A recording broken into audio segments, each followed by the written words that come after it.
बरसाना के राधा रानी मंदिर की कहानी न केवल आध्यात्मिकता से परिपूर्ण है, बल्कि इसमें ऐतिहासिक घटनाओं का चमत्कारी स्वरूप भी शामिल है। यह कथा औरंगजेब के समय की है, जब ब्रज के मंदिरों पर आक्रमण किए जा रहे थे। इस समय राधा रानी के मंदिर और उनकी प्रतिष्ठा की रक्षा में अद्भुत चमत्कार हुए, जिनसे बरसाना की लाज बची। औरंगजेब के शासनकाल में उनके सैनिक ब्रज के मंदिरों को खंडित कर विग्रहों को अपने कब्जे में ले रहे थे। वृंदावन के गोविंद देव जी को जयपुर भेज दिया गया। मदन मोहन जी और अन्य विग्रहों को भी सुरक्षित स्थानों पर पहुंचाया गया। जब औरंगजेब के सैनिक बरसाना पहुंचे तो वहां के गोस्वामियों और भक्तों ने राधा रानी की मूर्ति को बचाने के लिए योजनाएं बनाई। राधा रानी की विग्रहों को शिवपुर के राजा के पास भेज दिया गया, क्योंकि राजा भक्तिपरायण थे और उन्होंने विग्रहों को शरण देने का वचन दिया। इस दौरान ठाकुर जी अकेले दर्शन देने लगे, जिससे भक्तों ने महसूस किया कि उनकी शोभा घट गई है। गोस्वामियों ने विशाखा सखी की मूर्ति को ठाकुर जी के पास विराजमान कर दिया, ताकि मंदिर में शोभा बनी रहे। औरंगजेब के सैनिक जब बरसाना के राधा रानी मंदिर की सीढ़ियों पर चढ़ने लगे तो एक चमत्कार हुआ।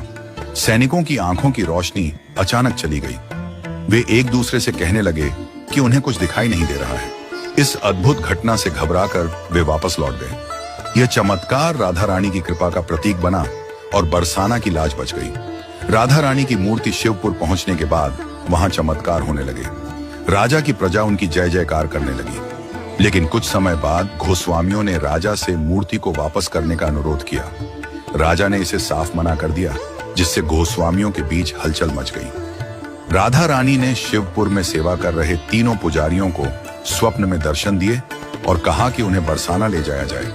स्वप्न में उन्हें दिखाया गया कि राजा के सभी द्वार खुले हुए हैं और सैनिक सो रहे हैं। पुजारियों ने इस आदेश का पालन करते हुए मूर्ति को छुपाकर बरसाना लाने का साहसिक निर्णय लिया।